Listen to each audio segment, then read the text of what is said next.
When I started stripping, I was actually, living in secrecy for a very long time.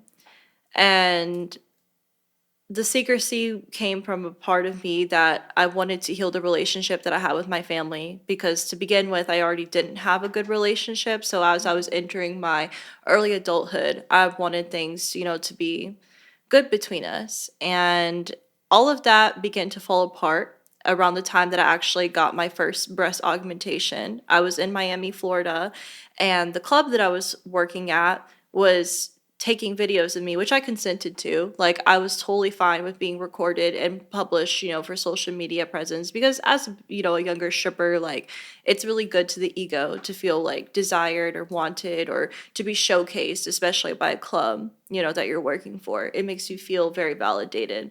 But however, in that same context, one of my family members on Facebook saw the video because it was going viral. Oh, Like I remember you telling me it was getting so this. many views on the city that we live in, like our little general regional Which is area. not a very big It's not a big area. It's city, very easy for things so to get around. it's very easy. Yes, indeed. It's very easy. I mean, even if you're in a bigger city, it's just like it was just the universe's way of making me confront because I think every stripper goes to that dilemma of like, when do I tell my family that this Yeah. is my lifestyle? Hmm. And a lot of people will try to ignore it for as long as possible, but then of course, like the truth always comes to the light eventually. Hmm. And so it started off with my aunt seeing the video, and then my aunt calls my grandma, and then my grandma calls my mom, and then it just became this like telephone game of my entire family finding out that I'm a stripper after keeping it private, for at least like 2 years at this point.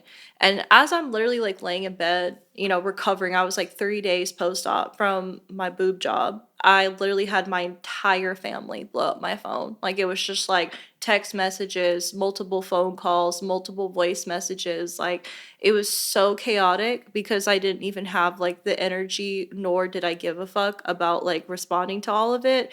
But the one message that I kept getting from my family was that they were incredibly disappointed in me. They were ashamed, they were disappointed. I mean, my mom literally, like, my mom was the first call that I answered, and my mom just starts screaming at me. And she was like, "This is the stupidest fucking thing you could ever do with your life. Like, what is wrong with you? Like, what is your problem?" Because at this point, I was already the problem child. So I feel like I was just like, kind of like fulfilling that role even further. Like, I've already confirmed to them that I'm the black sheep, and It now was the icing on the it cake. was just the icing on the cake. And I remember my mom's yelling at me about how it's like, this is so stupid and illogical. Like, why would you do this? And I was just like, I'm literally recovering from a boob job right now. So I think I'm good. Sorry, I'm getting these bands right now. I'll I talk to literally, you that was kind of later. my flex, is like, I'm clearly not struggling. I'm clearly Hmm. not drowning. I'm in Miami fucking Florida, with my fresh brand new titties, just chilling on some Percocets in my bed with my weed pen, just relaxing.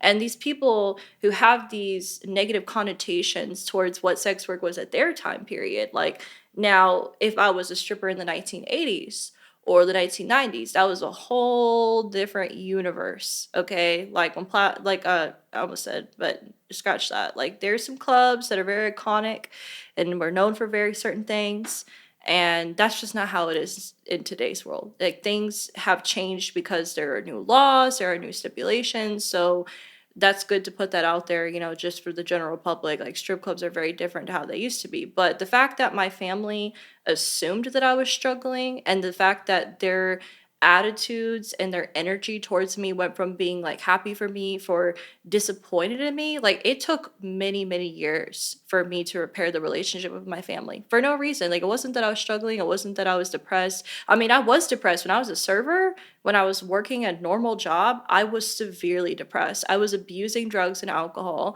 I smoked cigarettes. I was chronically unhappy. But my family was happy for me then because we were all sitting in the same boat of poverty together. But the second that I walked out of that and I walked into like something that I really wanted to do with my life, and or just being happier in You felt more general. comfortable with. Yeah, it was like my dad would literally not talk to me anymore because he was so ashamed of me. He's ashamed that I'm an adult that has my own You have sovereignty. autonomy over your body. Literally. And so because of that, I've had to, till this day, continue to lie. I mean, yes, I could say like fabrication, but I lie to my family because if I told them the total truth of what I do for a living, the respect that I receive from my family is completely shifted and it's permanently damaged because of that. And that part doesn't really make a lot of sense to me because I'm the happiest I've ever been. So what I choose to have trouble with or what I choose to like not understand was why is it when I'm happy, they're unhappy? You know, it's all because of what sex work. It's all because I don't care about Christianity or morality. And it could be as simple as that, it could be deeper, but either way, it's just very painful to think that I'm not going to be respected by my blood relatives because I'm not choosing to take a path that they want me to take, even though I'm already successful and happy. Yeah.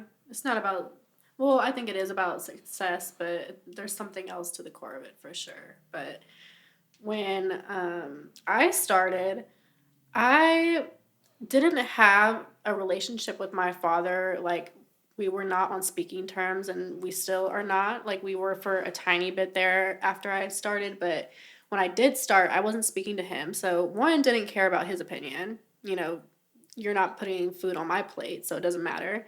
I also didn't care about my mother's opinion because she wasn't putting any food on my plate. And I just didn't have a connection with my parents like that, or hardly any of my family. So I didn't really care how they felt about it. Um, I did care how my sister felt, and she was the first person that I told. She actually helped me pick out my stage name, and that was a good connecting factor for a little bit because she was the only person that knew. That kind of turned a little bit sour after a while because I felt like I was being used as like an exotic talking point, you know, for her other relationships. Like, oh, like my little sister's a stripper. But at the end of the day, it was never enough. Like, she tried to sign me up for like community college against my consent and was always telling me, like, you have to have something else. Like, you can't do just that. And was just kind of like putting her own fear and lack mindset into my brain. And for a little bit, I kind of downloaded that. I like allowed it to come into my reality. And, well, my mom, she found out through my sister. I did give my sister permission to tell her. And at the time, like, I really didn't respect my family that much. So I didn't feel the need to tell them myself, which looking back now, I wish I would have told my mom myself. But I was only just a 20-year-old. I didn't have the communication skills or, you know, the desire to respect her enough to do it myself. So my sister had told her. Apparently, my mom, you know, cried. Like, she was really upset about it. And the first time that we had tried to have a sit down conversation about it was literally at Whole Foods. Like, we went and got food from the little buffet or whatever and tried to sit down. And I was still very emotionally reactive. So I didn't know how to combat or like respond to any of the things that she would say to me. Like, I didn't have enough educated responses yet. Like, I was still so new into the industry. I didn't know what to say back to someone saying things to me like, oh, well, you're the reason that, you know, you doing this is part of the reason that women are sexualized, and just saying very ignorant things. But to me, it's like all it could invoke was an emotional reaction rather than a logical one to educate. I just got up and I walked out.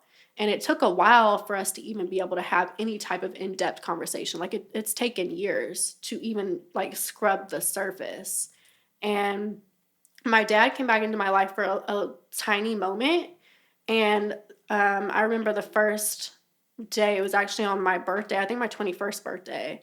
And he came back in my life, and I had lunch with him and my sister.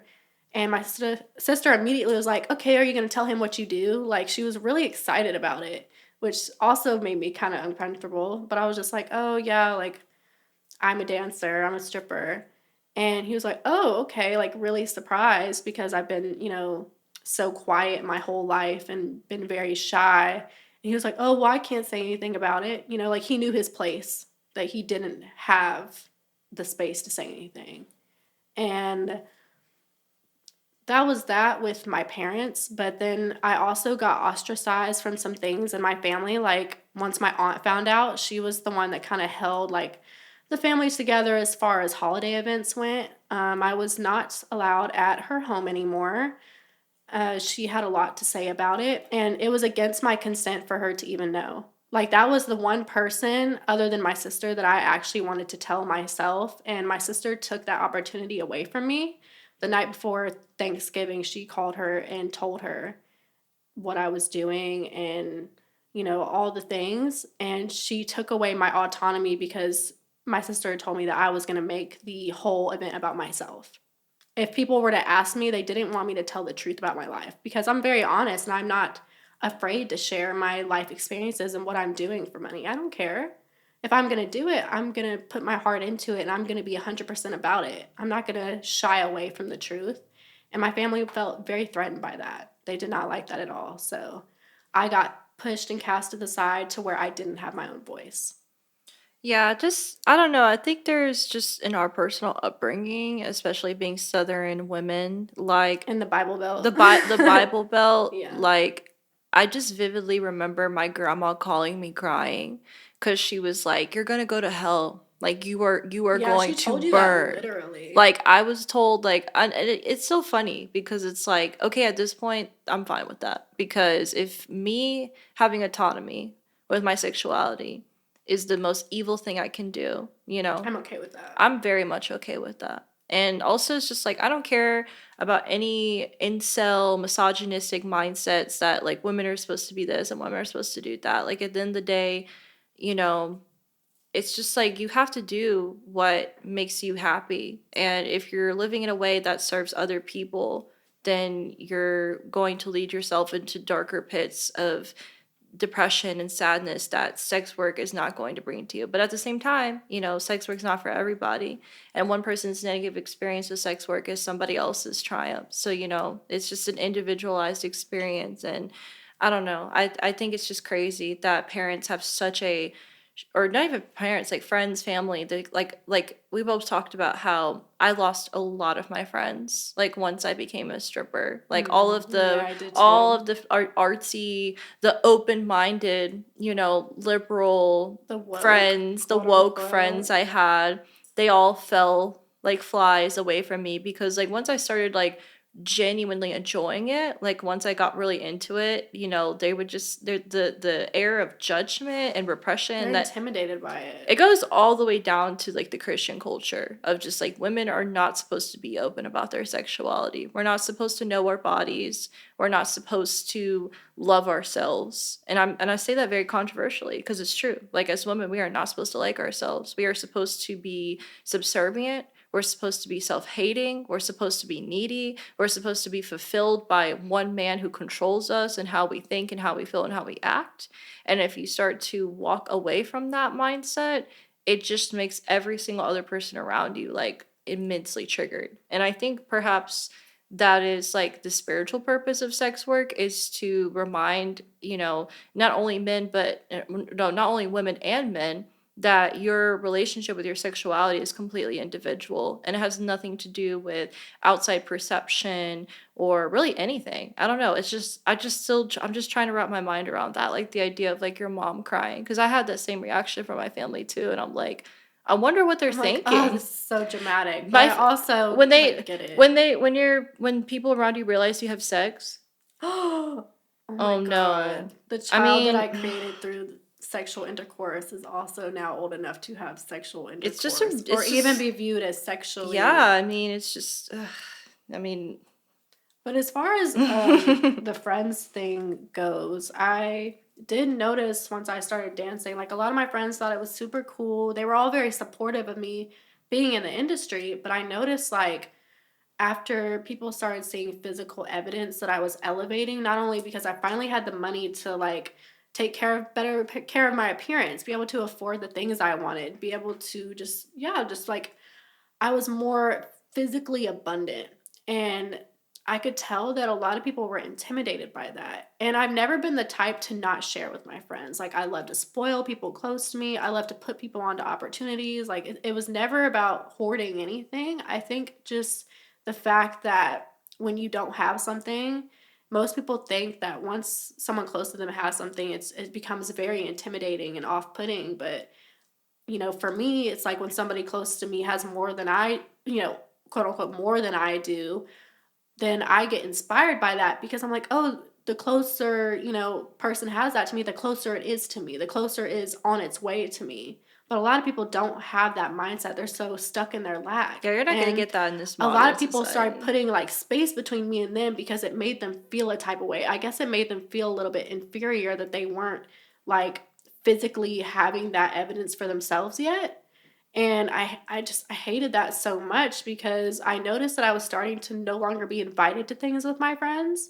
And their reasoning was that I was always working or that they would just assume that I would be at work without even asking me. Mm. And that was always the response. Oh, well, I thought you would be working. Oh, I thought you would be at work. And even when I would say that, sometimes I probably will want to go to work, but I still want the invite. I still want to be included because other times I will, come and make time for my friends. But I started to realize that was just the reasoning that was blanketing what was happening underneath.